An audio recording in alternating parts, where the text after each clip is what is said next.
All right, let's dive headfirst into one of the most creative, chaotic, and just fascinating subcultures you can find on the internet. We are going to explore a universe of animation that's made entirely by fans for fans, where the drama is absolutely real, even if the characters are, well, a talking hamburger. And that line right there, it's from one of the shows we're going to be looking at today.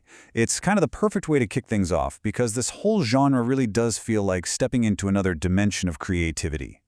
So let's figure out exactly where we are. Okay, so to really get what's going on in the story we're about to unpack, we've got to start with the basics. What even is an object show? So picture a reality show, right? Like Survivor or maybe Total Drama Island. You've got all the good stuff. Teams, crazy challenges, secret alliances, and those super dramatic eliminations. Now, just imagine all the contestants are characters like a talking bowling ball, a scheming hamburger, or maybe a very, very emotional piece of paper. And boom, that's an object show. And look, we're not talking about just a few videos here and there. This is a massive, sprawling community. The fan-run wikis, which are incredible by the way, they've meticulously documented over 200 of these shows. Some of them run for years. Others, they just vanished after a couple of episodes.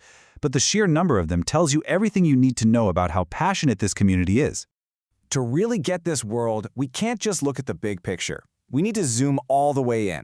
So, we're going to look at the story of one specific and really interesting fan-made show called Survive for the Five, or as the fans call it, SFTF.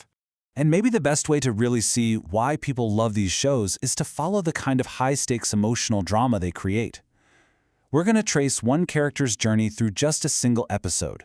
It's a story of friendship, betrayal, and some very, very real consequences. So the episode is called It's Opposite Day, and this is where a pretty simple problem just completely spirals out of control for one of our main characters. So here's the deal, and it's something we've all been through, right? A character named Foldery said something mean to another character, Hamburger. She insulted him, she totally regrets it, and now she's just trying to make things right. It's so simple, so relatable. Her first try? Yeah, it does not go well. As the fan wiki for the episode puts it, Hamburger just isn't having it. He walks away and Foldery is, crushed. But things are about to get a whole lot worse. And this is where it all goes off the rails. Another character, Bowling Ball, just publicly calls her out. He dismisses her apology as a great excuse and then declares that no one will forgive her. Then he gets the entire group to walk away from her, turning this private rejection into a total public shaming. And it just leaves Foldery in tears. And here's the thing that makes the whole format so brilliant. This isn't just about hurt feelings. In most of these shows, the actual real-world audience gets to vote on which character is eliminated from the competition each week. So if you're disliked by the other characters, you're probably going to be disliked by the viewers too. And that can get you kicked off the show for good. And boom, here are the consequences, right here in the numbers. Look at these voting results from that episode. Foldery got 232 votes for elimination. That is almost 3 times as many as the next person. Her social mistake, her inability to fix things, it directly led to the audience voting her out of the game. Her story was over.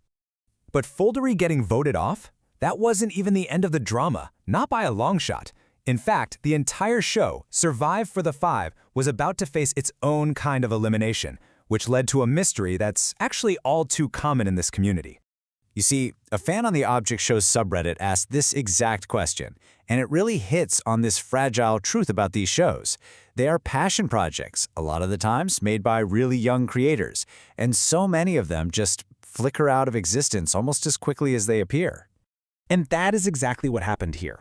Right after that episode we just looked at, SFTF was suddenly canceled. The next episode was never officially released, becoming a piece of what the community calls lost media. So why did it just end? Well, the reason, which actually comes from a leaked transcript of that lost final episode, is just bizarre. The show's host character gets told the production is, get this, $12 million in debt and we can't do the show no more. Why? Apparently the creator's nephew somehow got a hold of a credit card and basically bankrupted the entire project. And when a show like this just vanishes, the fan community, they just spring into action. This quote here, it's basically the standard warning template they put on the wiki page for shows that have disappeared. It's like a call to action for all the digital archaeologists out there to go find, verify, and preserve whatever they can. And this, honestly, brings us to what might be the most incredible part of this entire subculture. It's not just the shows themselves, it's the absolutely extraordinary effort this community puts into documenting and preserving its own fleeting, fragile history. I mean, these fan-run wikis are so much more than just plot summaries. They're living archives. They track every character, every single vote, every piece of wild behind-the-scenes drama, like a show getting canceled because of a nephew's spending spree. They investigate lost episodes, and they even act as moderators, flagging shows that might be inappropriate for younger fans. So here's the bottom line. Even when a creator moves on or a whole show gets deleted, the community's archival work gives these projects a kind of permanence. A show like Survive for the Five might be lost, but thanks to its fans, it will never, ever be truly forgotten. And that kind of leaves us with one big question to think about. In these digital spaces, where these passion projects can be so brilliant but also so temporary, what's the real masterpiece? Is it the quirky, heartfelt arc that gets made? Or is it the dedicated community that acts as its historian, making sure that every strange, wonderful, and fragile story gets told?